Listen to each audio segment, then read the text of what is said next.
Have you seen me dice bag? The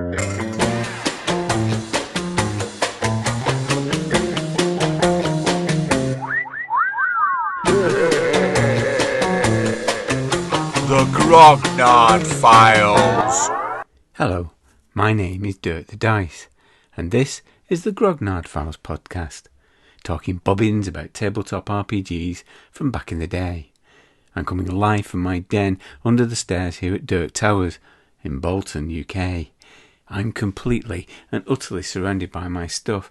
To my right is my great library of RPGs and my Grognard Files, which I'm diligently packing into boxes as Dirk Towers is on the move in a few months.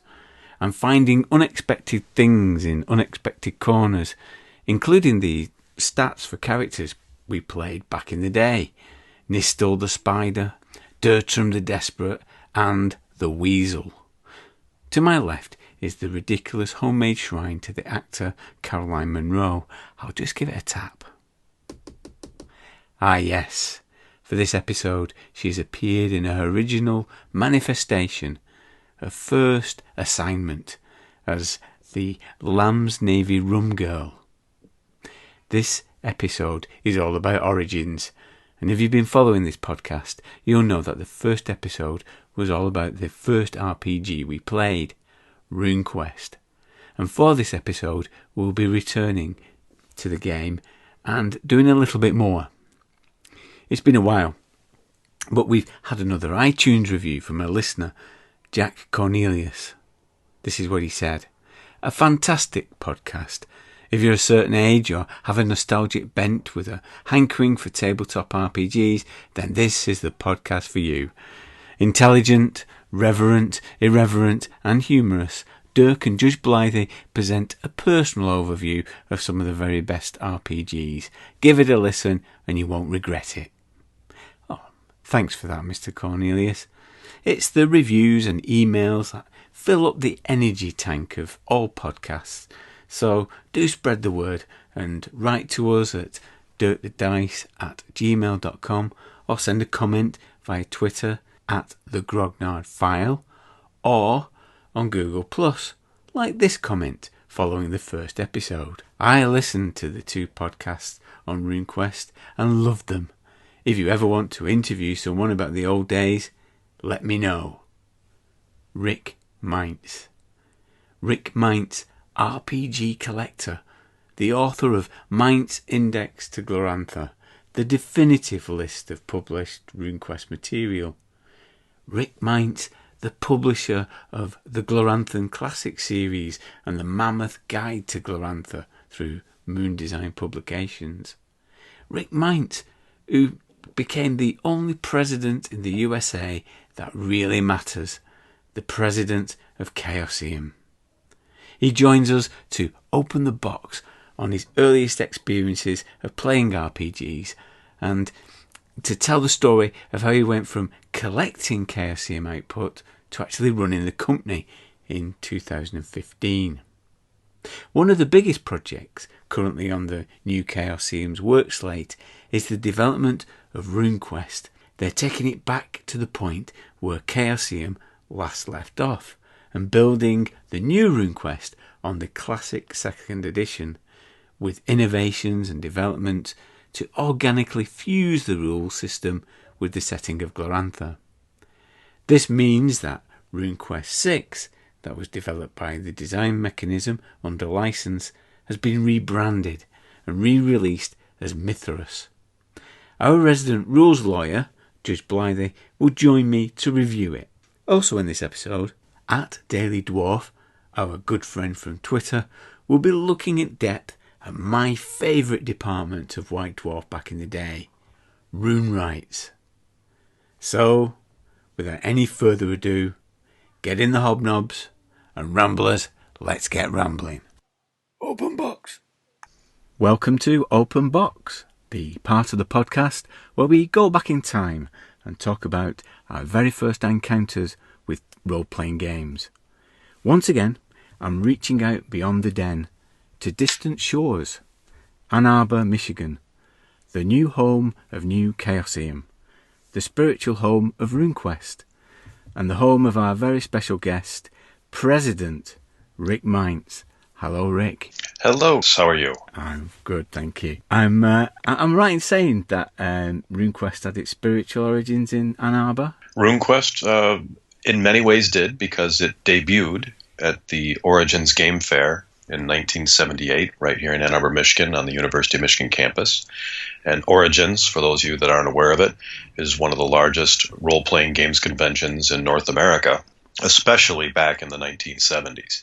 It and Gen Con were the two must-attend conventions. And you live in Ann Arbor now, but have you always lived in that area?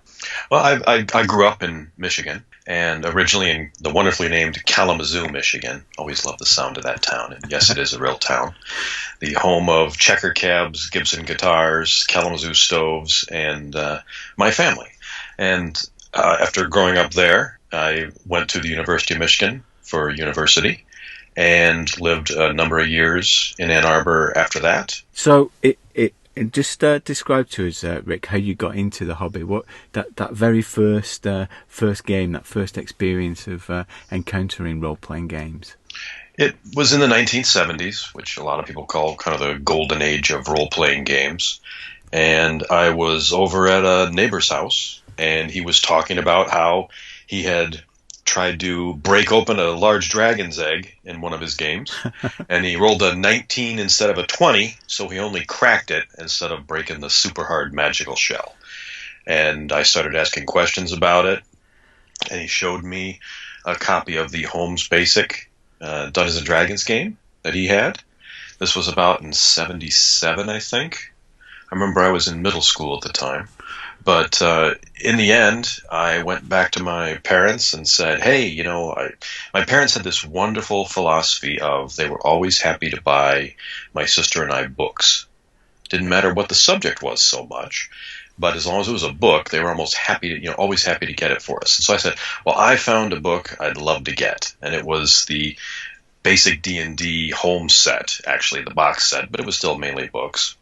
Then I started just reading it and wanted to start playing it, but had a hard time finding a lot of people who wanted to play in the first couple of months. So how did you get about getting a group together? How did that happen?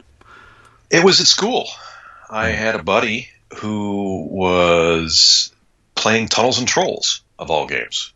And he was describing various things, and the most evocative thing about Tunnels and Trolls that I'll always remember is the "Take That, You Fiend" spell. And so we actually at lunchtime played about 15 minutes of Tunnels and Trolls, and it was okay. I enjoyed it. It was kind of very, very different than anything I'd played before. And then I decided, well, have you guys, seen this D&D game, of course, because I didn't really know what other people knew about role-playing games at the time. And they said, oh, yeah, we've tried that as well, and we played different things. And that's where I fell into a small group of guys who started playing Dungeons & Dragons with me. In particular, that was around the time I not only got the Dungeons & Dragons guide, but also we started going through the Giant series of modules. And from there, did you continue playing through school to university? All the way through, pretty much. I also dabbled in a number of war games as well, like Starfleet Battles and some of the early SPI smaller games, not the big monster games. But, I started when I was about 11 or 12 years old and all the way through graduating university, although a little bit less over time when I got to university because there's a lot of other distractions there. But, that's really when I started also collecting games as well as at university, picking up things that I found in university bookshops and all those, because Ann Arbor has a wonderful, amazing, detailed book culture when it comes to lots of used bookshops that are all within a short amount of walking distance, including they always had a used role-playing game section. That's where I was very jealous of when one of my college roommates came back to our dorm room, and he had in his hands a stack of strategic review magazines that he picked up for $2 each. I don't know how familiar you are with that, but that's one of the original pre-Dragon publications by TSR. Yeah. Well, how would you on your gaming RPG passport, Rick? How would you describe yourself? Are you a collector or a gamer? I definitely started out 100% gamer. All through the 70s, 80s, and up through the 90s, I was largely a gamer. By the 1990s, I was probably 20% collector, 80% gamer. But as I switched to, a full-time job after university, that's when I radically switched to being a collector. But, the pendulum has kind of swung back to where now I'm about probably 25, 30% gamer and 70% collector, and it's heading more toward gaming as I can find the time. Because it's a different impulse, I think. A couple of weeks ago, I was with a couple of avid Glorantha collectors, and they were waving your index on a phone to each other and comparing notes on how many copies of Worms footnotes they had each. So, what got you into collecting? I'm one of these people who, if I know there are 5 books in a series, I want to have all 5 books in the series. When I started reading Michael Moorcock's, Stormbringer novels, I started with number 1 and then got the next one and the next one and the next one, and those, delightful little paperback books. And I've always been the kind of person, for good, bad, or indifferent, if there are 7 in the series, I want to have all 7. And I like seeing them all next to each other on the shelf after I've read them. And so that's kind of what got me started. And it's always just rounding out. Chaosium was very good at numbering their publications and didn't jump around a lot in Chaosium numbers. So it's like, well, if I've got 1 through 5 of this series or that series, I want the other ones as well. Because I enjoyed their products so much in particular. And really, Chaosium was the first thing I really started collecting. Was that RuneQuest products? Or very much so. Yeah. When I was a gamer, I was almost never the game master or dungeon master. I was always the player, and as a player, while there's always a temptation to get a number of things that you can read, most of them are scenarios and things like that. And so if you want to play them, you don't want to read them ahead of time, of course. That's not exactly the way I like the game. And so I didn't buy a lot of things as they came out. I didn't buy the giant series of modules by D&D until many, many years after we played through it. And the same thing for a lot of Chaosium product. I didn't buy much of it because, the Game Master had the big box set of RuneQuest. He had the big box set of Stormbringer, had the big box set of Call of Cthulhu, all as they came out. And we started playing, whatever homebrew stuff he either came up with or a few of the scenarios. And so there wasn't a lot for me to just naturally buy when it was all right there at the gaming table for me, or it was scenarios I wanted to play through and not know anything about ahead of time. And you have a UK connection, don't you? When did you move to the UK? Well, not too long after I started working in the automotive industry. We started working with a lot of the European branch of the company. And so I started traveling over to the United Kingdom for the occasional work project. And I really enjoyed my time in the UK. I made a connection early on after before my first trip with a few Brits at a RuneQuest convention in Baltimore back in 1994. And they always said, if you ever come over to the UK, please look us up. We're in the London area. We'd be happy to meet up for a drink or a meal or, such. On my first trip over, I contacted them and started making friends right away, introducing me to a wide range of people. And so I kept going back or finding reasons to go back for more trips until a few months later, I went to my boss in his office and said, I'd really like to work on a overseas project for a few years in the UK, if that's possible. And he agreed. During that period, because this was a period of my deep freeze, I was out of the hobby for this period. I know in the 90s that was a great time for Glorantha and the fan activity around that. Can you just explain how that worked in the UK?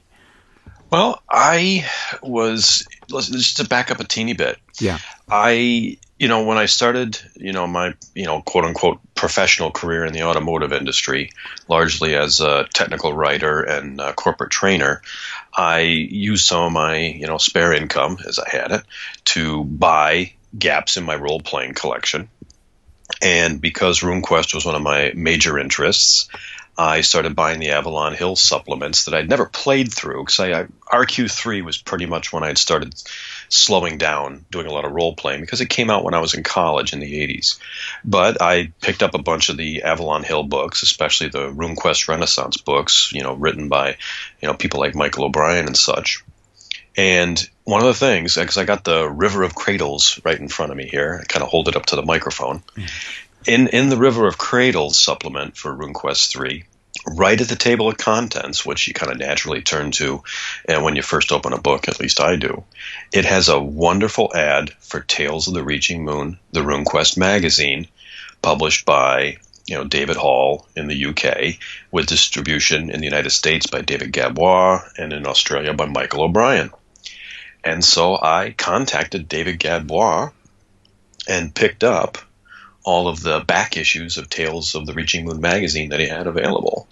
And that started getting me into a wonderful, amazing, diverse range of, I guess you could say, Gloranthan enthusiasts all over the world who were, this was fairly early days of the internet, or at least email and, very simple, group messaging, where they had this wonderful community that was just talking about all things RuneQuest and Glorantha.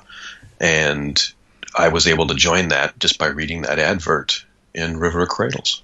And so how did that go to the conventions? Because the thing that I find fascinating about the conventions in this period, I understand that it was a lot around the world building of Glorantha and developing stories really beyond the games, and just building that mythology together. Oh yeah, very much so. David Gadbois, along with sending me the back issues of Tales of the Reaching Moon, he also let me know about David Chang's RuneQuest convention that was coming up in Baltimore, Maryland.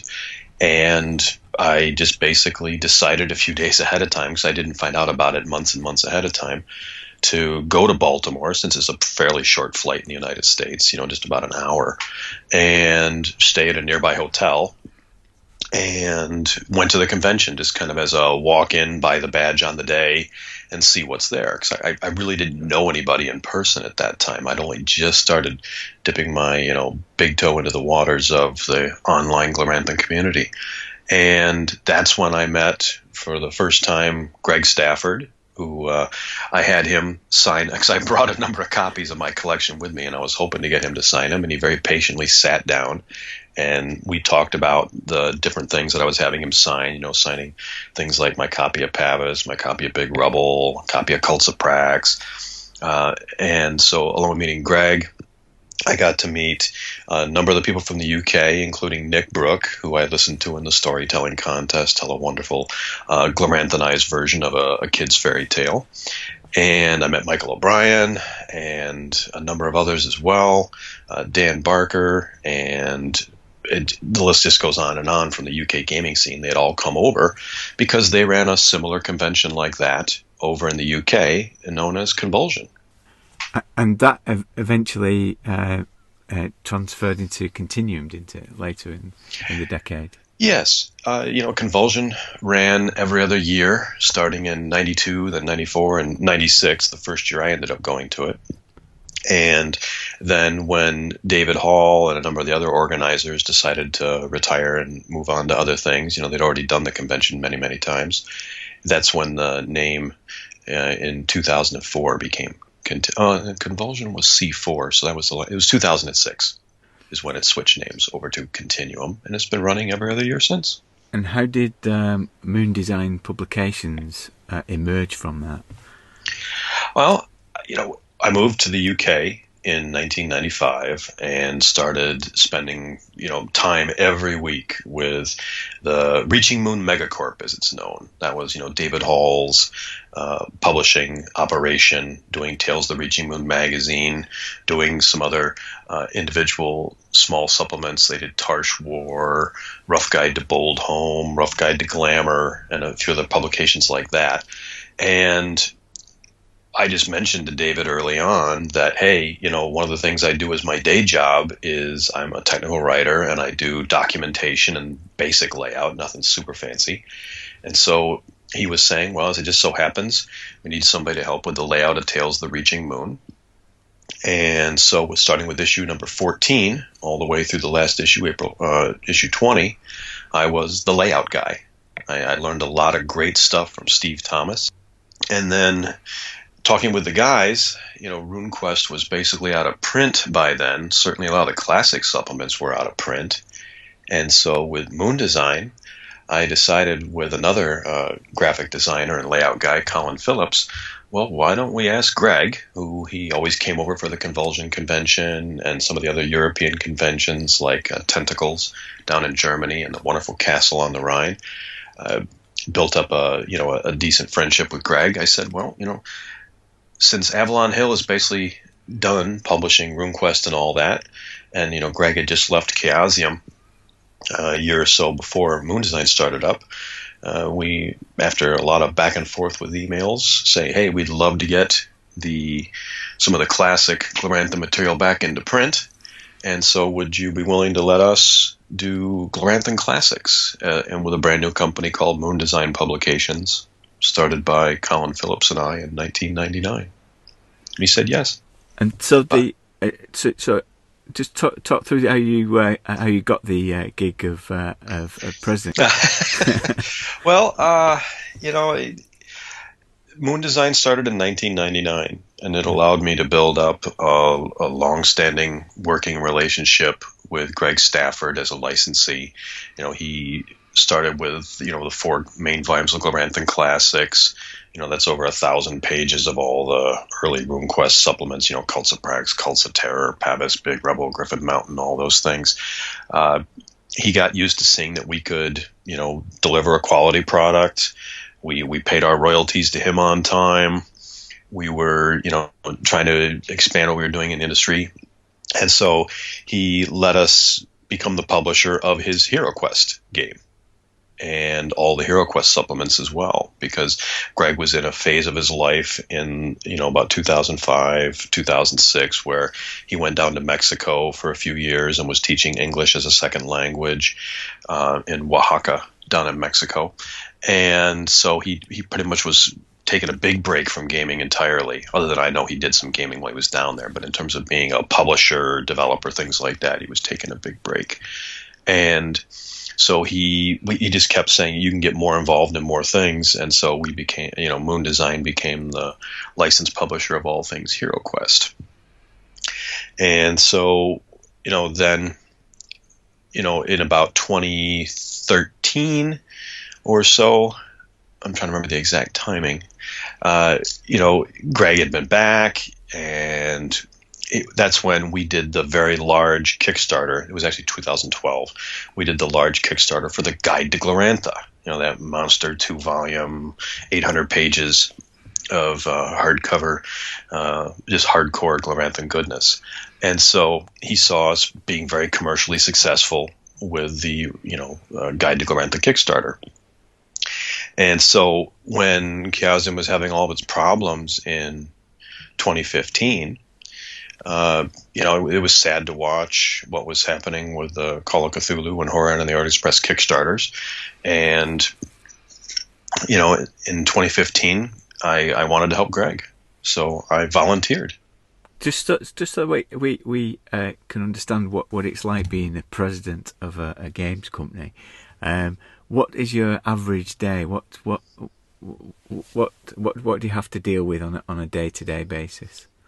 Well, it varies quite a bit. At first it was getting a lot of things organized in the company, and now it's more leveled out to where the days are a little bit more predictable. But being a small company, sometimes I'm paying bills, which isn't very glamorous, but of course, it has to be done. I still get to do some things with layout, although it's more coordinating the work of others.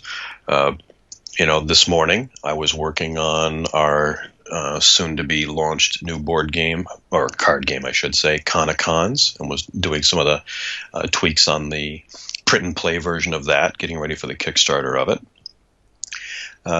Sometimes I'm working with printers and going through all the specs for, what it's going to cost to get a book printed and how long it's going to take to get delivered.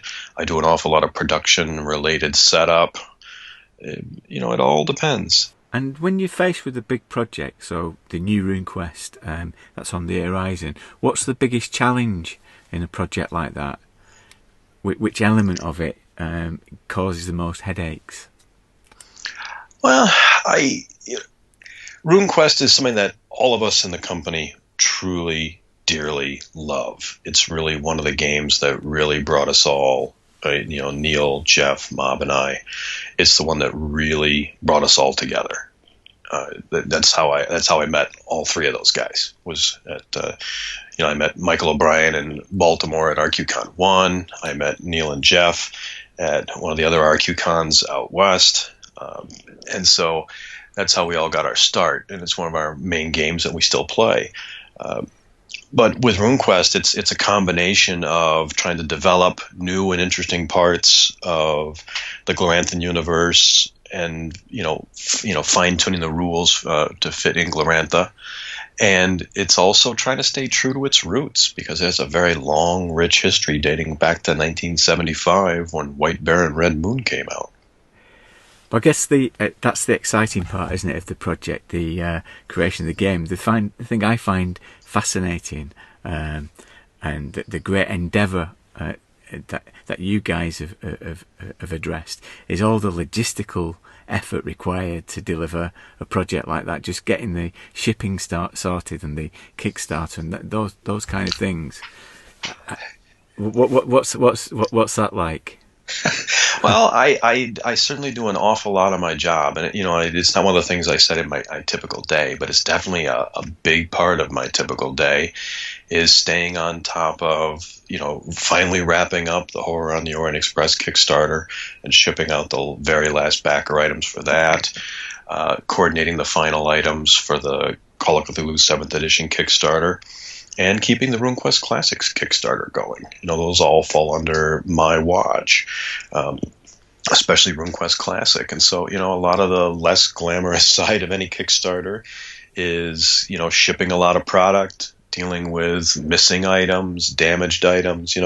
When you've got 2,000 or 3,000 backers receiving a number of items each, even if there's a 1% or 0.5% error rate, you're dealing with a lot of, sending it to the wrong address.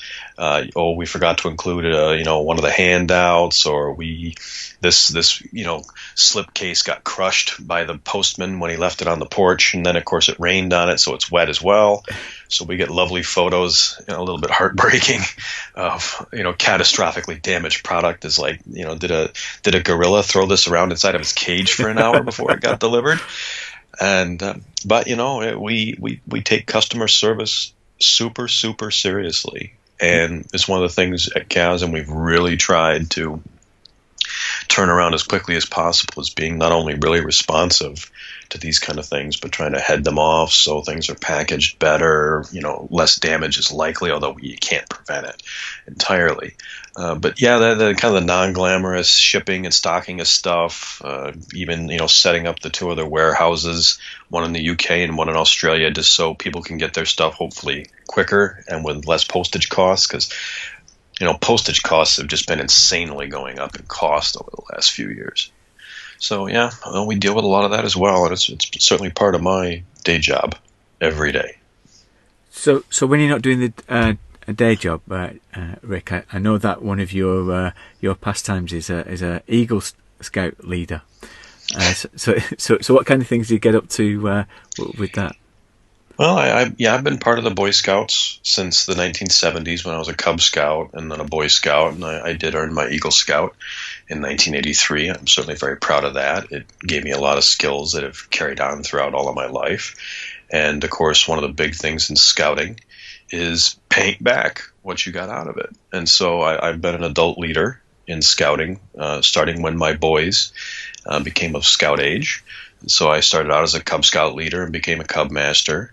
And then when my older son, Alex, switched over to Boy Scouts, I was not only involved with the Cub Pack with my younger son, Max, but I was in the Boy Scout troop with my older son, Alex. And after a couple of years of doing that, they gave me the extremely scary, but also very honored offer to be Scoutmaster of my local troop here in Ann Arbor. And so I've been Scoutmaster of the troop for the last few years. And do you have a D&D merit badge? Were you awarded one? Yeah, it's funny how when people hear I'm in Boy Scouts and also a bit of a collector, they say, well, do you know about the D&D merit badge? And I'm like, tell me about it, please. Always good to hear their take on it. But yeah, I have been gifted a number of times with the UK Achievement Award, basically their equivalent of a merit badge, for D&D. Because unbeknownst to me at the time, back in I believe it's the late 80s, but I can't remember the exact time, Games Workshop over in the UK was the sponsor for Collections Merit Badge, and they had the D&D logo on an actual British merit badge. And so I managed to pick one up when I was over there, because that's the kind of collector I am. And then I know when Greg Stafford was clearing out some things from his closet, he's like, Rick, I got something you got to see, you got to have. And he sent me his D&D merit badge that he got from Games Workshop itself, which is really cool. So he used to go over there and visit when they had the active license between Chaosium and Games Workshop. And I've had a few other friends say, oh, I found a D&D merit badge and I knew just the guy to get it to. Brilliant. And how has being a scout informed your playing? Because I imagine when you're on the plains of Balazar that it comes in handy knowing some camping tips. Well, I'm a little bit old school when it comes to Boy Scouts as well. I made a pledge to the Scouts that I would only, for example, start a fire with flint and steel, not try to use matches ever. And so I remember earlier on, years ago, in some games where somebody say, well, I'm going to start a fire. And I'm like, it's way too windy. And they're like, what do you mean it's way too windy? Or it's like, everything's soaking wet. What are you on about? And I'm like, you don't know how tough it is to make a fire under these conditions. The same thing with shelters and things like that, because I took Wilderness Survival Merit Badge. And so, not that I was over the top with it, but every now and then I would just kind of take a step back and say, you don't really know what you're doing with all this kind of stuff. Well, I'm guessing that your tracking is 90%. I'm good with knots. So, just to go back again about clearing out Greg's closet, because you did have the chance to do that, didn't you? When you moved Chaosium from California to Ann Arbor, what kind of things were unearthed while you were doing that move? Well, let's flash back to 2015. When I first showed up at the Chaosium offices for the very first time ever, never visited any time previously. Even though I'd been in San Francisco, it was always very short visits. Like when I went to RuneQuest Con San Francisco, the second running of RuneQuest Con, I didn't have any extra time on that weekend to go to the Chaosium offices, much to my regret. So, the first time I walked into the building was in, July of 2015. And, chaos is a very important factor in Chaosium. And, there was no systematic storing of anything. It was just kind of all here, there, and everywhere, sprinkled throughout their large warehouse. And it was kind of like going into a Lankermai library with, no organization system at all. And you never know what you were going to find on the next shelf or in the next box or in the back room. And so it was quite a interesting, historical, nostalgia-based, frustrating trip through all the things Chaosium has ever published. But they did manage to keep basically copies of just about absolutely everything they ever published.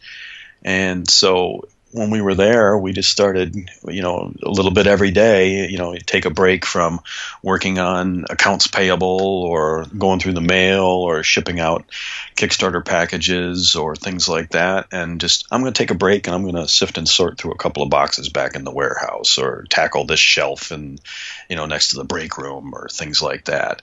And you absolutely never knew what you were going to find. So do you think that now we're at a point where all of Greg's writings over the years have been collated? Is there nothing else to find? Oh, well, find... I know, like at the Chaosium office, one of the things that we haven't gone through in any kind of detail is we have a lot of Greg's, company correspondence between himself and all kinds of people throughout the 70s and 80s and up through about 96 when he was with the company. They all got put into boxes from a file cabinet, I guess. And this is one of the things that Chaosium, one of the reasons it was so chaotic in some respects, was that they had moved office a number of times throughout the 70s, 80s, and 90s. They hadn't been in the same place. And this was probably like the fifth or sixth Chaosium office they had. So, packing all that stuff up, shoving it in a bunch of boxes, moving it across town, they went, from Oakland over to Albany, Berkeley, and Hayward. They had a number of offices. So, it was always, because it had been shuffled around and repackaged so many times, it's all over the place. But, there's a lot left to sift and sort through in terms of, we're talking a number of bankers' boxes of Greg-related Chaosium correspondence, a lot of other correspondence, be it from, with Lynn Willis or other people in the company, related to all the things they were developing that we just haven't had time to scan in and go through. But that is one of our goals, is that, because a lot of this paper is 20, 30, sometimes 40 years old, since, Chaosium's been around since 75. We do want to get as much of that scanned in so we don't have to worry about what happened to the one paper copy. That's something exciting to look forward to. Well, let's close this section, and we're going to come back in part 2 to have a look at your collection. We're going to roll on the Games Master screen and pick out 5 from your collection. So until next time, Rick, see you next time. Cheers. Okay. White Dwarf. RuneWright's Ruminations. Back in the day, you knew a role-playing game had really made it when it got its own regular department in the pages of White Dwarf magazine. For RuneQuest, that moment came in issue 30, with the arrival of RuneWrights, devoted to readers' ideas for RuneQuest. That initial column encouraged reader contributions in all aspects of RuneQuest. Rules, new creatures, scenario ideas, background features were all welcome. Well, all that is except items directly related to Glorantha. New skills and magical treasures? Yes, please. Detailed treatises on the dragon newts of Dragon Pass? No, thanks. Those could go straight to Greg Stafford at Chaosium. While this distinction was primarily made for copyright reasons, I think it really benefited the department. RuneQuest 2nd edition was, and still is, inextricably linked with Glorantha. That's always struck me as something of a double-edged sword. The world of Glorantha is undoubtedly inspirational. The creatures and races of the world, and not forgetting the wonderful, wonderful map, are all rich sources of exciting adventures. And the progression of characters through their advancement in the social structure of the cult, rather than the more abstract idea of just levelling up, was very satisfying. But, as I've said on the Grog Pod before, I think Glorantha can also be intimidating, particularly for new players. I must admit, even now, I still find the wealth of material on Glorantha daunting, although I'm comfortable with the fact that these days I could simply make it up if I needed to, although I haven't games mastered in a long, long time, so all the Gloranthan purists out there can rest easy. I should also note, regarding setting, that there was also a suggestion that, in that first column, that any scenarios submitted to RuneWrights could be fitted into Games Workshop's slice of the Quest World pie. Shame that never fulfilled its potential. All this is a roundabout way of saying that, by effectively taking the setting out of the equation, RuneWrights could concentrate on the other key strength of the game: its streamlined, intuitive rules. Over the next few years, until the final column in issue 73, articles on many varied subjects appeared in RuneWrights. We had many new skills, rules for trading and economics, everything you ever wanted to know about horses, some weird and wonderful treasures, and even rules for elf ball, suspiciously similar to cricket, but with the added severed troll head. The column started under the editorship of Oliver Dickinson, former classics lecturer, Damien Runyon officiendo, and Orlanthe Runelord, before later transferring in issue 52 to the discoverer of the Daleks, fabled scribe and part-time demon summoner Dave Morris. I've since read on the internet that many of the readers' submissions to Rune Rights were actually Dave Morris's pseudonyms. I don't know whether that's true or not. Dave Morris, if you're listening, please let us know.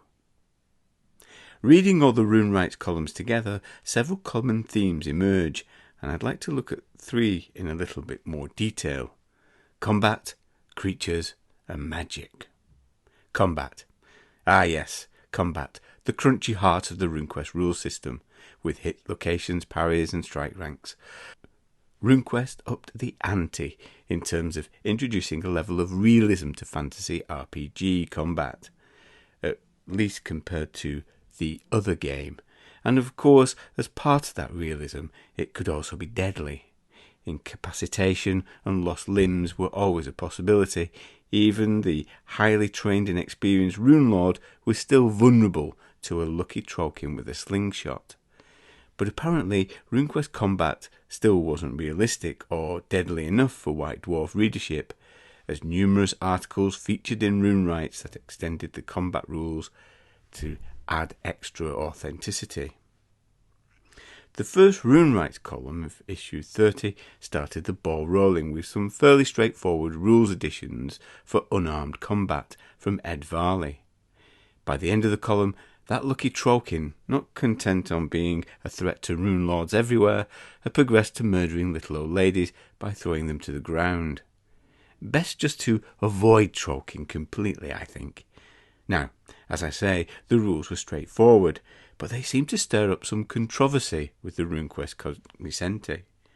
Some thought it was not accurate enough simulation of fantasy fisticuffs.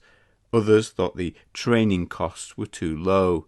Still others thought enhancements were needed to the damage rules. Sheesh, there's no pleasing some people. So, in issue 41, unarmed combat was revisited. Oliver Dickinson summarised these further enhancements, including a nice distinction made by future editor Dave Morris between martial arts, for which training was possible, and brawling, gorging, throttling, butting, etc., which can only be improved through experience. I suspect Dave Morris's character spent a few too many nights drinking at the Tin Inn. In the article, though, Oliver Dickinson did recognise that a commitment to realism could have a detrimental effect on the speed of play, thoughtfully sparing readers from yet another table. In a later column, during his time as editor, Dave Morris also highlighted that a balance needed to be struck to ensure that the simulationist approach didn't cripple the game flow. 2 columns on combat particularly stick in my mind. The first was that from issue 46, titled Swashbuckler. In contrast to the prevailing mood of making RuneQuest combat as realistic as possible, this dealt on how to pull bold and brilliant moves in melee, like swinging on a rope to enter the fray, or plucking a missile fired at you right out of the air. On a critical, you could throw it right back. I like these ideas, as they were based on existing skills and could easily add a bit of pizzazz to combat. With the release of Feng Shui RPG still decades away, these rules provided the best way yet to swing in on a chandelier and launch yourself onto your opponent's back to commence the fight. A wild look in your eye and a scimitar gripped between your teeth was optional. The other column I remember from issue 43, Arms Talk. It's a bit of a grab bag of ideas around damage absorption in RuneQuest combat, how armour and weapons themselves can get damaged, that sort of thing. Not that outstanding in and of itself, but what makes it memorable is Oliver Dickinson bringing some of his historical and classical knowledge to bear. We've all heard the Iliad, but the Icelandic Droplaugarsona saga? Well, Chapter 10 contains a great description on how to disable your opponent's leg, even with a blunt sword. He also comments on the veracity of all metal shields, and how early iron weapons were only marginally better than bronze ones. Who says that RPGs aren't educational? Historically accurate weapons facts from academic experts, you just can't get more realistic than that. Creatures. As I said earlier, I see the monsters in RuneQuest as a real strength of the game. The backgrounds and mythologies woven around them really bring them to life and make them so much more than just a monster of the week dungeon fodder.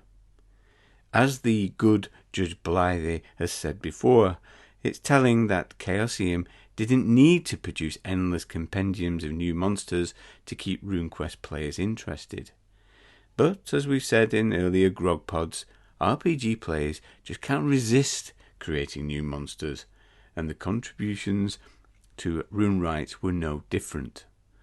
So, did the various creatures that were published in the column add anything to the game, particularly since they couldn't be tied into Gloranthan folklore? Overall, I think a high standard was maintained. The various authors realised that a monster is more than just a statistics block, and provided a fable to present to the players. These monsters of mystery and excitement, beasts born of chaos, creatures with complex social structures, monsters drawn from ancient mythology. Most of these entries had a spark that could be used to trigger an adventure. My undoubted favourite is Dave Morris's Crypt Stalker from issue 39. A solitary horror, this undead remnant of an ancient race with an unreasoning instinct to butcher and the ability to pass through wood and stone, it singles out its target, which it pursues relentlessly. It will not stop, ever, until they are destroyed, whereupon the stalker crumbles into dust. If a player is targeted by a crypt stalker, then they're in for a tough time. Requests for help from the local temple are likely to be met with the advice that the player get their affairs in order and then take the honourable way out. It's a great hook for a monster, one that a games master could build a whole campaign around. As Oliver Dickinson said, this is a high quality monster. Magic. Even more so than combat, magic in RuneQuest had a very distinctive feel than that in D&D. There was a lot to like about the magic system, the shamanistic influences, the mechanics of spell casting through the use of power points, and the fact that any character could use magic. But at the same time, the system as presented in the rulebook felt a little undercooked. The spells, with their rather bland, prosaic names, didn't excite in the same way that D&D spells did, and dare I say it, TNT spells as well. Never fear though, RuneWrites came to the rescue again, with several articles that added some colour and sparkle into RuneQuest magic. In issue 38, Dave Morris gave characters a fast track to rune magic with the Lords of the Spirit World. Tired of having to follow every restriction and obligation to your cult in order to gain power from your deity? Well, go and seek out the Spirit Lords instead. Beings somewhere between gods and men. Think Jins on demons. The Spirit Lords don't care about devotional rituals, but they're willing to trade rune magic for sacrifices of power. Result: in just one short page, Dave Morris gave a neat justification for magic in a non-Gloranthan campaign, and some nice adventure hooks for PCs who wish to deal with these mysterious entities. Of course, a few issues later, Dave Morris famously went on to expand his demonic ideas in the classic article series dealing with demons. But let's save that for another grog pod. Some other magical highlights. I liked Lone Wolves by Barry Atkins in issue 67, an alternative to Battle Magic for barbarian tribes. I think by this point the no Gloranthan content rule had been relaxed somewhat. Barbarians could gain spell powers by painting runes on their bodies using enchanted loam. This is a simple but evocative idea and provides some real colour to a campaign that features barbarian tribes. But my favourite addition to the RuneQuest Magic rules, and I think my favourite Rune Rights column of all, is Of Oak, Ash and Mistletoe by Robert Dale from issue 53, with a follow-up, Struck by Lightning, in issue 62. This is a list of rune magic spells drawn from Celtic Druidic myth. But what a list! Taking inspiration from ancient Celtic legends like the Mabinogion, they bring a heady mix of poetic lyricism and dark primal danger to the game. And in contrast to the stark, functional spell names from the main rules, these new spells have truly memorable names. Jack in the Green, the Howl of Ossar, the Chariot of Morrigan, the Cauldron of Anwen. Wonderful stuff that evokes the wild hunt, the shrouded silent forests of ancient Britain, and the deeds of mythic heroes that echo through the mists of time. How could you not want to include them in your campaign? They're just perfect for RuneQuest. So, there you go. Rune Rights. 39 columns, loads of new rules and spells, 15 new monsters, 2 editors, and 1 murderous trollkin. Just Blythe, rules! Welcome to the room of role-playing rambling, where I'm joined by my learned friend, Judge Blythe, fingering his gavel with insane glee. Hello, Blythe. Hello, Dirk. Well, it's been a while, isn't it, since you cast your penetrating eyes on the minutiae of mechanics. You're not rules rusty, are you? No, I don't think so. We'll find out. I think the last time we did it was for Tunnels and Trolls, which is some time ago, Yeah. isn't it? So, under the hammer in this episode is Mithras, the new name for what was RuneQuest 6. So this is a generic system. It's not tied to any specific setting, but there are supporting volumes for Fantasy Earth, such as Mythic Britain, Mythic Rome. There's also a fantasy setting called Corantia. That doesn't sound like Corantia. Corantia. Doesn't sound like Glorantha if you say it quick, does No. it? And they have an OSR volume as well, which is classic fantasy, which is like old school dungeon crawling. So they're all that kind of supplementary material to this mammoth rule book. I mean, it's a big rule book. It's a big rule book. It's a big rule book. I think that's one of the first things you could say about it, really. That it's quite daunting. Yeah. I think when we started playing it, we all commented on the idea that if you were new to role playing, if you'd never played a role playing game before, it wouldn't be the place to start, would it? No, It really wouldn't. It was quite intimidating. On the Design Mechanism website, you can actually download the Essentials version, which is called... it's a bit more manageable, isn't it? Yeah, it's called the Mithras Imperative, and you can get that for free just to get a flavour of the rules. Yeah. So that's a good starting point if you've not done it before. And if you were to go back into a time machine, back to summer of 2015... Well, I wouldn't do that. I'd go back to dinosaurs or gladiators and the Roman arenas, wouldn't I? Yeah. Anyway, if you went back into time to the summer of 2015... Yes. We were incredibly enthusiastic about these rules. Yes, weren't we were. Yeah, we really liked them, didn't we? Yeah. I think I still like them. Yeah. I still like them. Yeah. But it has to be said, doesn't it, that since then, so we did a campaign, well, the start of a campaign, which used the Sartar companion for Hero Quest in Glorantha using the RuneQuest 6 rules. So, but since then, we've not really played it, and why is that, do you think?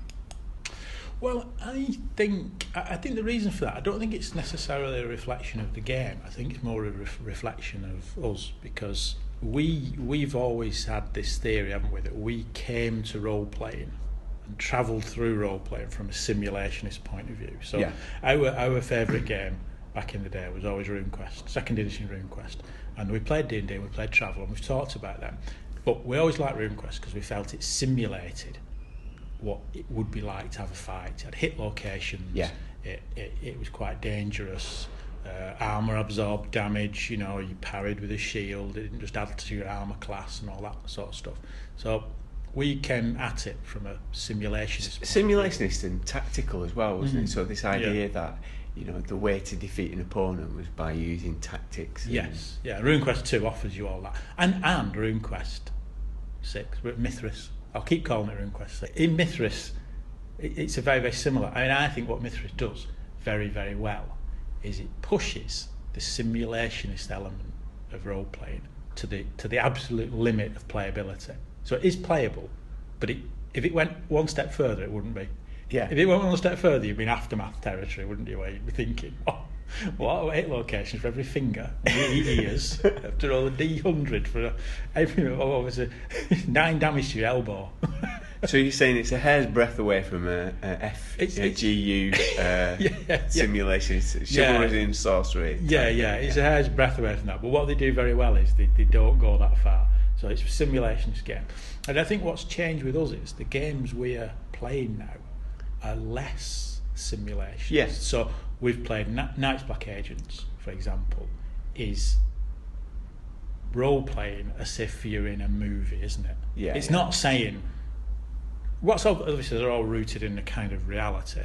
Yeah. But they're saying this is a movie, this is a story. Numenera is the same. It's saying this is a story rather than a simulation of what it would be like to fight somebody with a sword and a shield. And so I think we've changed, and I think that's why we've not perhaps played it as much. Yeah. Because we've gone down a slightly different road. So role playing. So perhaps where we were once tactical, we're more about spectacle. Yeah. I think could say that. Yeah. Because I think the rules for Mithras do give very descriptive, cinematic type events, don't they? They give you more of a facility to describe combat as it happens. Yes. Because of the special effects, which we'll no doubt come on to. I think that's true. I think we probably have changed, but I also think because of the RuneQuest Classic or 2nd edition Kickstarter that happened at the end of 2015, it revived my interest in that game, and through 2016 I went back to that and played the old style. So I think that has a bearing on it, I think. But as well, I suppose we're exploring new games, aren't we? Yeah. We're playing a little, to some extent we're playing a little bit of catch up, aren't we? With certain games that came out when we were in Deep Freeze. Yeah. So there's that as well. There's only sometimes it's not necessarily a reflection on Mithras. It's more the fact that we're just playing other games. There's only so many game hours in a year, isn't there?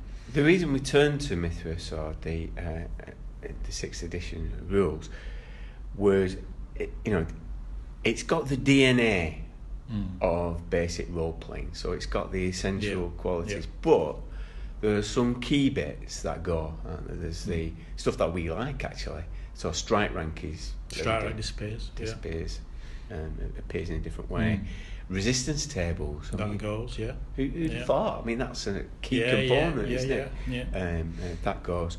And there are some different innovations that come in, and it's those innovations that appeal to us because in the next part of this episode we're going to talk about Borderlands, and we played Borderlands, and we found, didn't we, towards the end, where we were against evenly matched opponents, it became like a grind. Grinding out a result, didn't it? You were grinding out a result and just waiting for, either hoping you get a critical on them that would ignore armour, and you get some, or they would get a critical on you, and even when you got a critical, they would sort of parry that, and so it did. There was this kind of relentlessness to it, which RuneQuest 2, it does have that problem, doesn't it? That when you get even, and it's not so much evenly matched. It's more when you get good characters who are 70% plus with weapons, which by the end of Borderlands your characters were like that, versus tough monsters who are also 70-80%. So essentially it means almost every roll you're hitting, but then they're parrying. Yeah. They're hitting you, but you're parrying. So there's that. It becomes a relentless, rolling dice, endlessly rolling dice, and nothing much happening. You're just waiting for them to fumble, or hoping you don't fumble, or you're waiting for that critical roll, which is ultimately the downfall of one or the other people in the fight. So the way that combat works in Mithras is you have what they call a differential roll.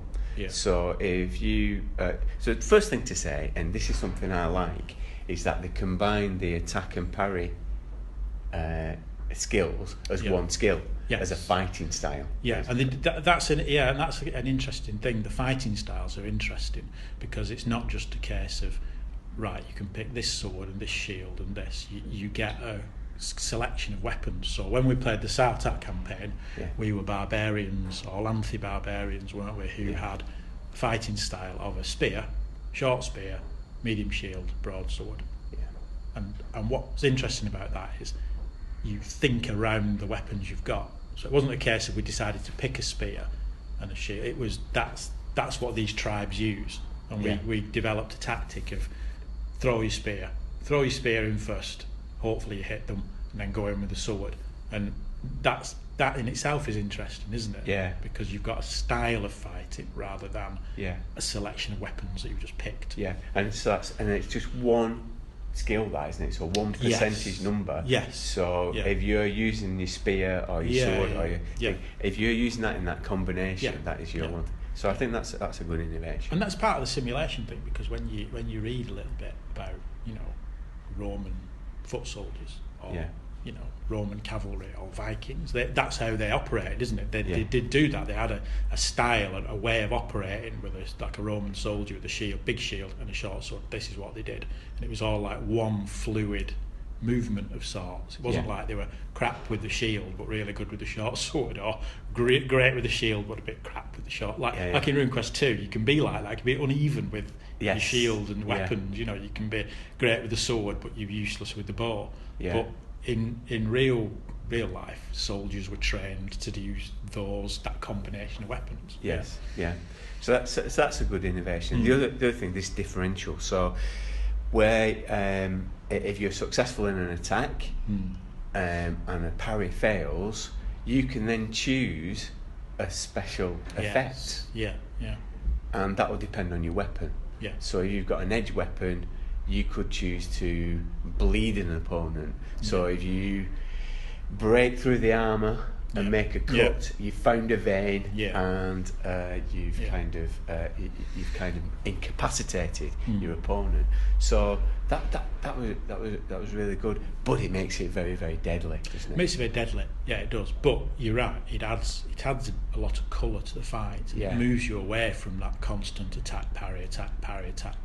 Oh, he's missed his parry. Oh, hang on, the armour's absorbed it. Okay, we're back to attack and parry, attack and parry, which RuneQuest 2 can sometimes lapse into that. It's like you say, that relentless, sort of monotonous almost combat. But RuneQuest 6, Mithras rather, doesn't do that. It livens everything up a little bit. Which is and the quite bit good. I like the best about it, and this is one of the things that I hope carries through into the design of the new RuneQuest, is defensive options. Because there is always that thing, isn't there? A parry. So you can do a critical parry in RuneQuest 2. And it doesn't really have any bearing, does it? It doesn't has any special effect, unlike Stormbringer, for example, where you can have a thing. Whereas if you use these special effects and if the attack is unsuccessful and your parry is successful, it means that you have a chance of disarming an opponent or bashing them, knocking them off their feet, that kind of thing. So So fights were over a lot quicker, weren't they? They were. And what was interesting as well about it, I mean, one rule I particularly liked was, is it an endurance rule? Yes. Where when you get hit with a weapon, for example, if bleed, you start to bleed, you have to have an endurance roll. The idea that if your endurance skill's higher, it's the idea that you're a tough warrior who's used to being hit with a sword and can stand the pain of it. Yeah. Whereas if you're kind of a farmhand who the first time you've ever been hit by a sword, it's going to hurt and you're going to feel it and you're going to think, ooh, that and fall over onto the floor. Those kind of rules are interesting, that they make combat. Yeah. As I say, it pushes that simulation, doesn't it? Yeah. You've been hit with a sword, right, what's going to happen? You're going to start bleeding, potentially suffer from blood loss and collapse a few rounds later. It's going to hurt. Are you going to be able to take the pain, or are you that going to make you collapse? And we did find fights were over a lot quicker. But what it also did is it a bit like RuneQuest 2, it made you think very, very tactically. So me and Eddie were the players in your game. And what we realised very, very soon was do not split up. Yeah. Stay by each other's side, because chances are one of you might end up falling onto the floor. Once you're on the floor, you're at a real disadvantage. So stay by each other's side. I think one of the first fights we did, we ended up on opposite sides of a valley, didn't we? Yeah. Both getting clobbered. And after that, we thought, hang on a minute, this is a bit stupid. Stick together. Which again is what you would do. Yes. That's what you would do. So it's really, really good as a system in pushing you into thinking like a real warrior would think. You know, tactically, strategically. It's not like D&D where you think, I've got an armour class of 19 and I've got 78 points. Doesn't matter. I'll be okay. They're not going to take me down easily. No. Well, in RuneQuest 6, they can take you down easily. So you've got to think about it. And that's really good. That's a really good aspect of it, I think. Yeah. So that's combat. And at this point of the proceedings, Your Honour, that I ask you to choose 3 rules. 3 rules. 3 rules that you think are essential in Mithras. Okay. Well, I think we've covered weapon effects, special effects in weapons. So that has to have an honorary mention, because I think that is a really interesting innovation. But for the purposes of this, I'll set that aside. I think the first rule I would pick is opposed rolls, which again kind of resolves one of the tricky elements of 2nd edition or earlier editions of RuneQuest. So what an opposed roll does is, the best examples is, your character is sneaking up to some castle, right? Yeah. And decides to hide in cover. Sneak up, hiding, moving silently. And they are a master of hiding, so they're like 80-90%, so they're brilliant at it, right? The guard on the wall is some bozo who's got 20% at spot hidden item or whatever. So you make your roll to hide. In RuneQuest 2, you make your roll to hide, because you're a master of it. But then if the guard makes his spot hidden roll, he's spotted you. So it's almost as if the only benefit to being a master of hiding in this example is the fact that you're probably going to do it. But if someone with a 20% spot hidden makes the roll, he sees you. So being a master counted for nothing really in the end.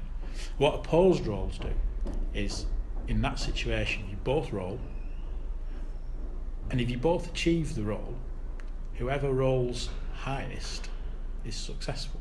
Yeah.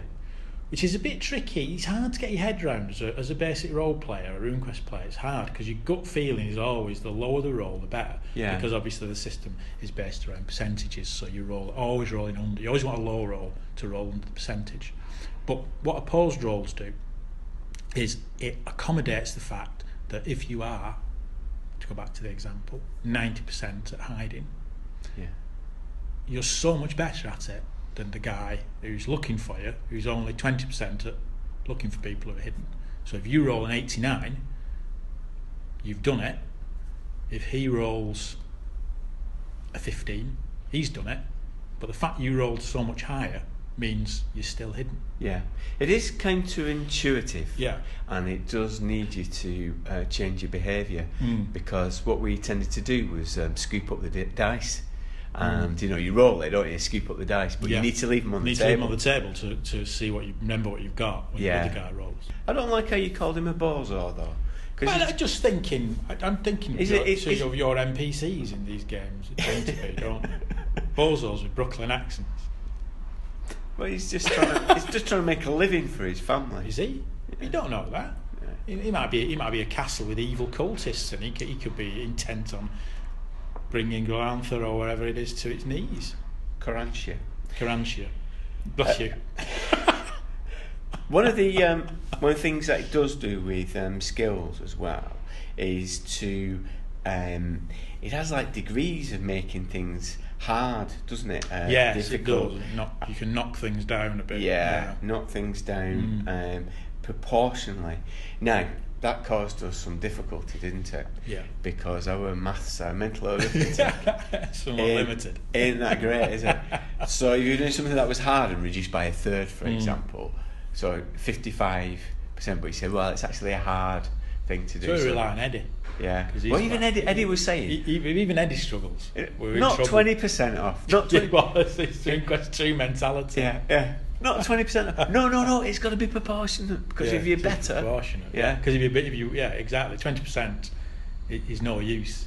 It's not proportionate, is it? No. Yeah. It's just 20% off a person with 25% skill is far worse than 20% off someone with 80%. So I like the idea of it, that thing of having skill checks that are graded, whether they're hard, difficult, monumental, or whatever the categories are. Yeah. But in reality, it's just hard to work out, isn't it? It just slows things down, as you're saying. Can do a bit. So I'm 52% on it. So yeah, but that oppose roll, I think you're right. I think that works really well. And oppose roll does work, but it is hard to get it's hard to get your head around. And I'm sitting here thinking it's hard to actually explain to somebody. It almost, because we struggled with it at first. It's very counterintuitive, and it kind of eliminates the need for a resistance table, because you kind of got that competing skills. Yeah. Okay. On your gavel goes down. Okay. That one passes unopposed. Okay. Thank you very much. Generous of you. You're the judge, aren't you? I don't know. I'm a judge and apparently an enemy of the people. I've not forgotten that from last time. Second up is what was your next one? Second one is luck points. Luck points. In Mithras, your character has a set number of luck points, and this allows you to spend a luck point during a session. It's during a session, isn't it? Yeah. So they get replenished at the end of the session. They're like bennies in Savage Worlds, or fate points. You're allowed to roll a dice again, and I think only players get luck points, don't they? And what I like about that is, the concept of luck. Tunnels and Trolls has luck, doesn't it? Yeah. But RuneQuest really is one of the few games that we've encountered, and it translates across to Cthulhu and other basic role playing, that has power, which translates into luck. Yeah. And I think luck's an interesting statistic, because sometimes you need to use luck when you can't. As a games master, is there an axe in the room? I don't know. I don't want to say yes, because that seems too easy, but I don't want to say no, because that seems mean-spirited. Power times 5. Luck. So luck's in there. It's in the DNA of RuneQuest, isn't it? Yes. So luck points seem a logical extension. They seem to fit nicely with the concept of RuneQuest. But what's good about it is one of the problems with RuneQuest, and it's very much a problem in Mithras, is it's quite deadly. Yeah. And it can it's very deadly. It's very deadly, and sometimes it can be a little bit irritating when you've made all the tactical decisions as a player, and you just get 2 or 3 really bum rolls and you're dead. Yeah. And it seems a bit, come on, seems a bit. So luck points are good because they give players just that little edge, not too much, but just a little bit of an edge to make them slightly more survivable than your average bozo NPC. Yeah. So it's a good point, that. So if a bozo NPC is up on his tower and he hits you with an arrow, and it's a critical in Mithras, they can choose 2 special effects. So he might choose to say, right, I'm going to pick the location, head, and I'm going to pick the location, and I'm going to go for a bleed. Yeah. So when it penetrates, it knocks you in, because it goes into the neck, and you're down. Yeah. So a PC then has the option to say, I'm going to make the bozo roll again. Yes, I am. No, look, he rolls exactly the same, if not better. Yeah. One of the things I like about luck rolls, and this is something that over the last 12 months, as we've been exploring other games, that I've introduced to games, is this idea of the games master being able to, arbitrarily sometimes, to award gifts to the player to kind of reward good role playing. Yeah, good role playing. Yeah. And the way that the character, we've not talked really about how the characters build up, but it does take in elements of Pendragon, in the sense that you can build in passions, can't you, and background into your character creation. So as a games master, if I wanted to reward you kind of reflecting your passion in a particular way, I could reward you with a luck point to say, well done. The other thing is at the Grog Meet we played classic RuneQuest 2, and I gave people luck points, and they needed them because they would have been petrified by a brew with a brew's gaze in the hand. They were burning through those luck points. Yeah, and you think back, I think back to my days as a player in RuneQuest 2 games back in the 80s when we were a lot younger, and there's many a time when my characters really came a cropper because of just some bad luck. And the thing with RuneQuest is, all it takes is a couple of bad rolls to be dead. And that, it's not like other games where you think, so we've had the joke, haven't we, at Numenera, Eddie keeps rolling ones. He's still alive. He's still alive, even though he's been rolling ones. Yeah. In RuneQuest, I think, if you roll 2 or 3 bad rolls in a fight in succession, you can be dead. Yeah, you can be dead. The other thing to say about Mithras as well is that the healing and the recovery is a bit more mean-spirited. It takes longer, and that, I think that's what makes it more lethal in a way. That it's like healing spells are not as powerful and that kind of thing. In classic RuneQuest, that's the thing, isn't it? The healing spell can sort of zip you back up to full strength, even though it costs you power points. You can still get back up to survivable level for a next fight. Okay, so the gavel goes down, luck points go in, and the next one is what? Well, it's a bit more controversial. I think action points.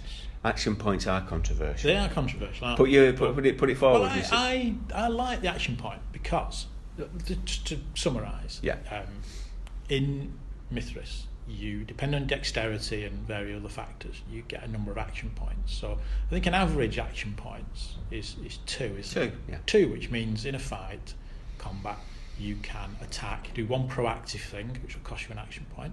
You can do one reactive thing. So with 2 action points in a normal fight, you'd be, I'll attack someone and I'll parry their blow.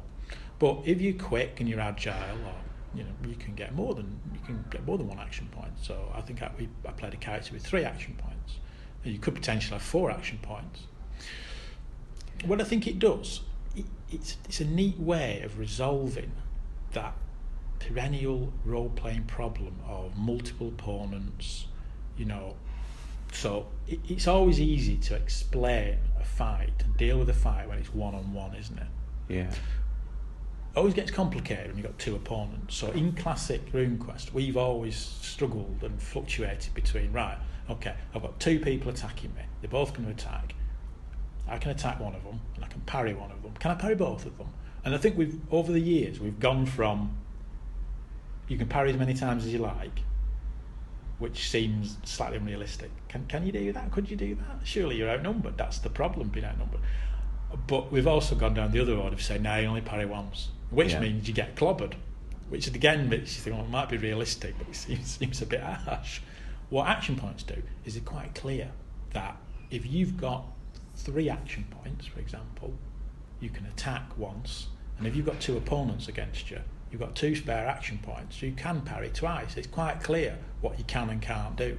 And I think that's a neat way of doing it, action points, a neat way of dealing with that problem of multiple opponents. Ideally, I'd like to do more than 2 things in this round. Can I? Well, if you've only got 2 action points, no. You could use both action points to parry twice and not attack. You've got two opponents. Yeah. So I do think it's a neat way of dealing with that problem, which crops up in role playing all the time, and some systems don't sometimes never very clear about multiple opponents. Yeah. You know? Now, this is the reason why this is contentious. Is the rules as presented are tricky to They're get. a bit confusing. Bit confusing. We struggled with it, and the application of them in our initial ones. Initial games with it was incorrect, wasn't it? Because we allowed additional proactive actions. So in effect, if you were fast, if you were had high dexterity and high size, and you had additional action points, you had a sneaky extra attack. Yes. Which isn't what you do. It isn't what you do. No.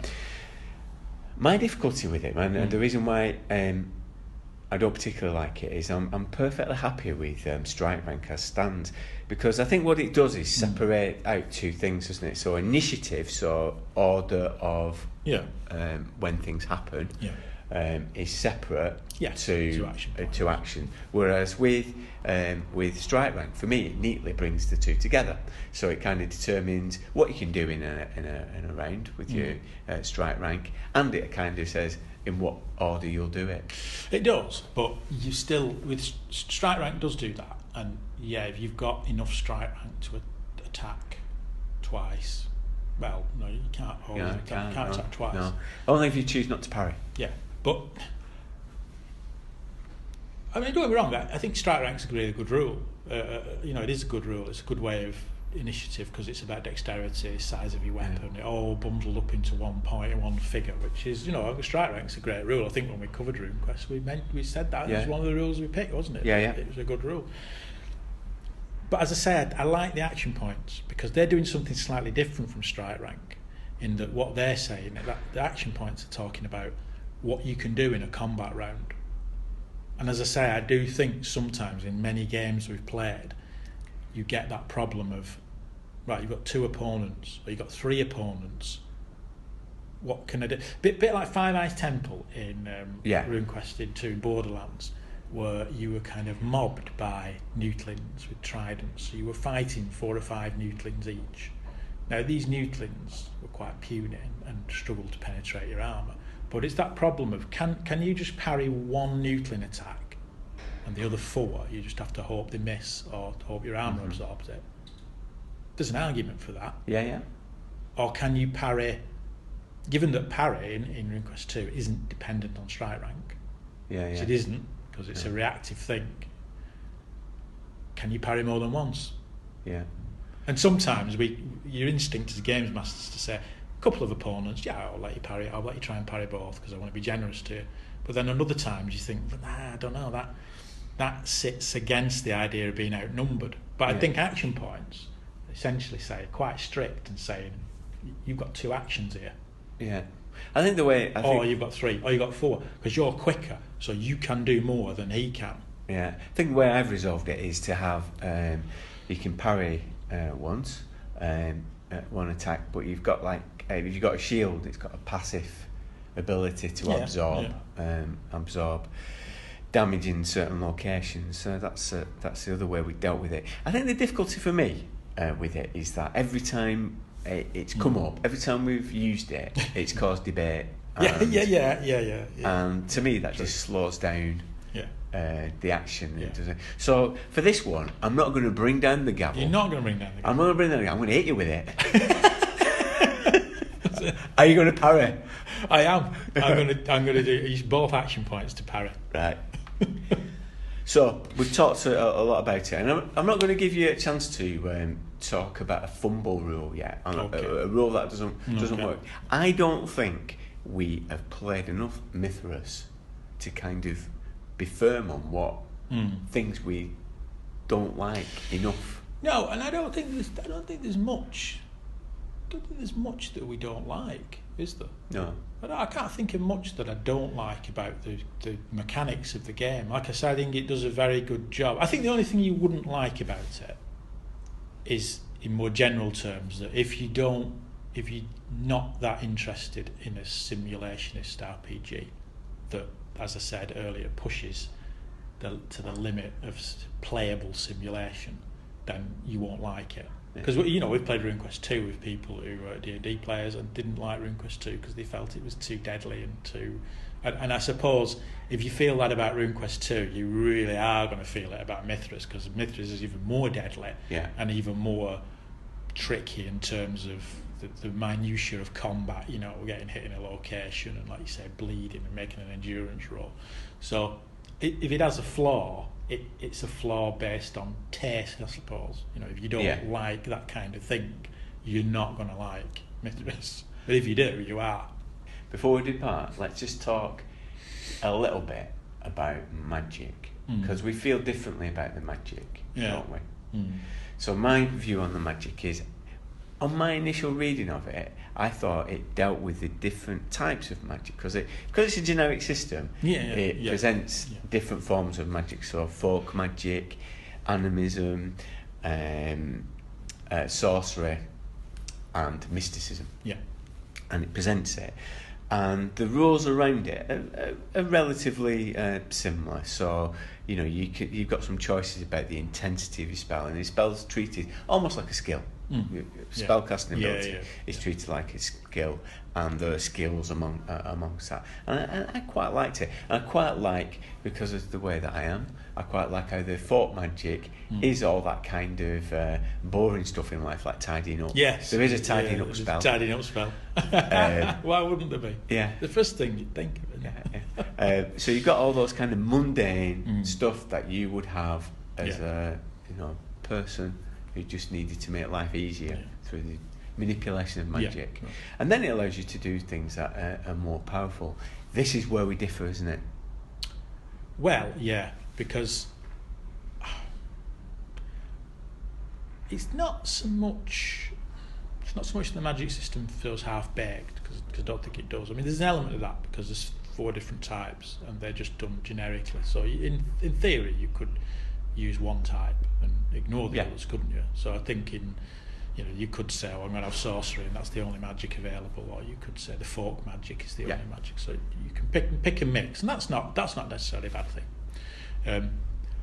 I think what it struggles with is it's the eternal RuneQuest problem.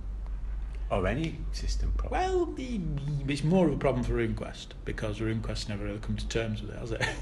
That's the balance factor. So the problem with RuneQuest is there isn't really.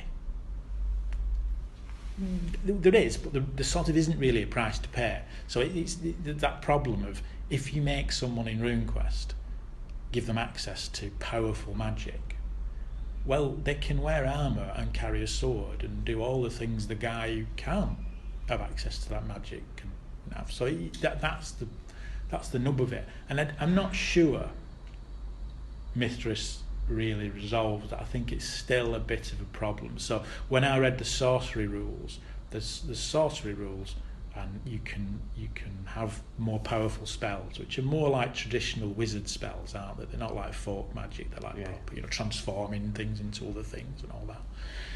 But to make that spell powerful, you have to put a lot of power in there, power points, and a lot of, to shape it and bump up the magnitude. And I can remember looking at it and thinking, oh, well, it's all right being able to turn that, NPC bozo into a coffee table, but I'm going to have to use almost all my power just on that one spell. So it's hardly worth it. I'm not really a wizard, am I? I'm a wizard with one trick. That's it. So it never quite feels like you can't be a wizard. That's what I'm trying to say.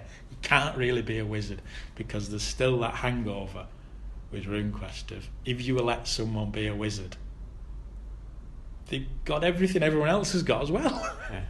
I don't know. That's the way it feels, Well, we'll be returning to Mithras. We'll be playing Mithras again in the next few weeks, because we're going to use the Luther Arkwright supplement, the Luther Arkwright setting, to kind of a quasi science fiction one. And there's magic available. It's kind of psionic skills, or clairvoyance, that kind of thing. So it uses the mysticism rules for that. And at Convergence on the 18th of March 2017, we'll be doing the Fire Opal of Set using these rules. So, blimey Charlie, Judge Blythe, you're going to need your luck points for that. Because if you think having a sword in Mithras is deadly, just imagine what it's like having a gun. I can imagine. Yeah, lots of bleed rolls.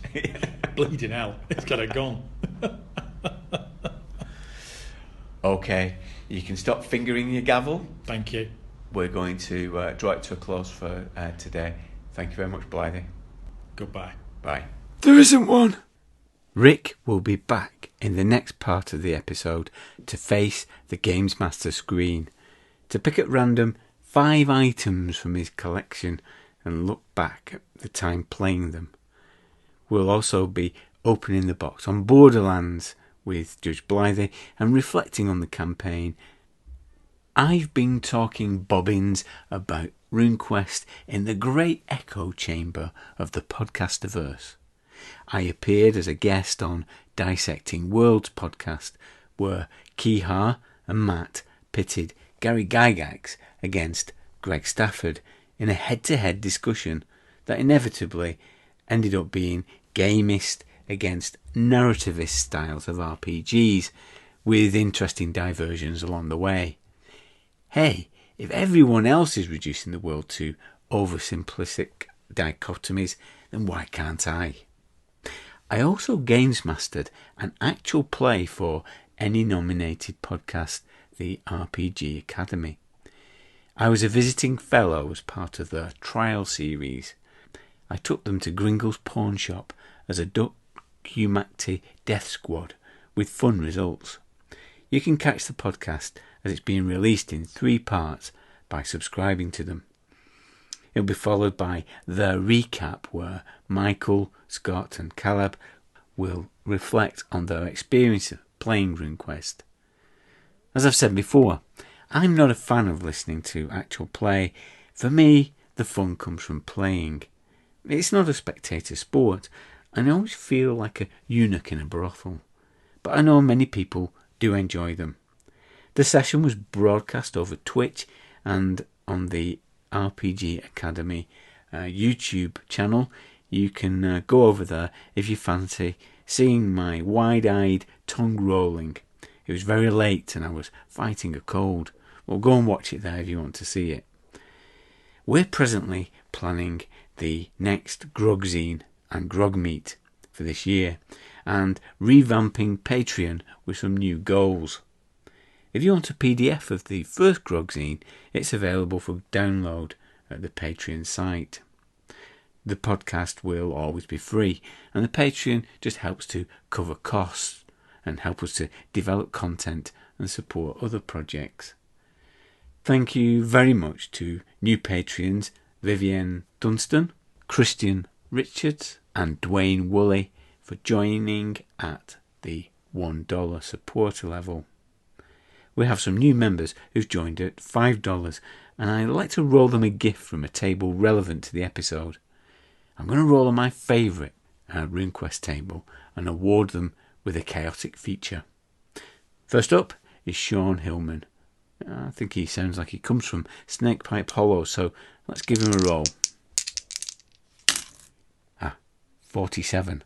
He appears very confusing. Well, appearances can be deceptive. Okay. Hyperlexic. He's upped his pledge to $5 a month. Okay. And 65. He appears dangerous.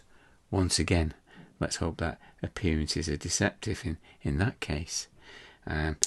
Jack Evans has pledged a very generous $10 a month. So let's have a see what he gets. And he gets 76. And that's an extremely thick skin. Well, they say that everyone should have one. So enjoy that. So, thanks to all of you for your continued support. Sometimes it can be hard work doing this. If you just have a listen to this. There it goes. Go. Just Blythe rules. Welcome to the room of role-playing rambling, where I'm joined by my learned friend, Judge Blythe, fingering his... Fingering? What? Where are you going then? Right. I never agreed to this.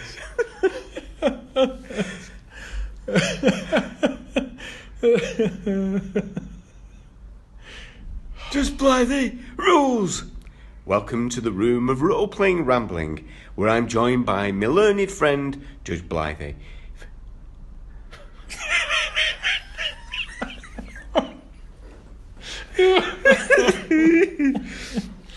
Do we give up? Oh, dear me. You got to come on. Get Fingering. Stop saying fingering. Stop saying it. Stop saying it. Don't say fingering what I'm fingering.